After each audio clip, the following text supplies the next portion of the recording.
this is an area of particular importance in understanding this issue.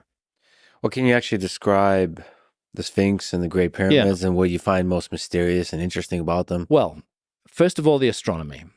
And here I must pay tribute to two individuals, actually three individuals in particular. One of them is John Anthony West, passed away in 2018.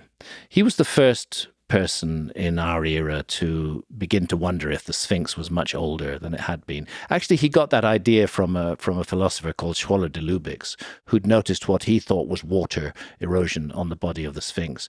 John West picked that up, and he was a great amateur Egyptologist himself. He spent most of his life in Egypt, and he was hugely versed in ancient Egypt.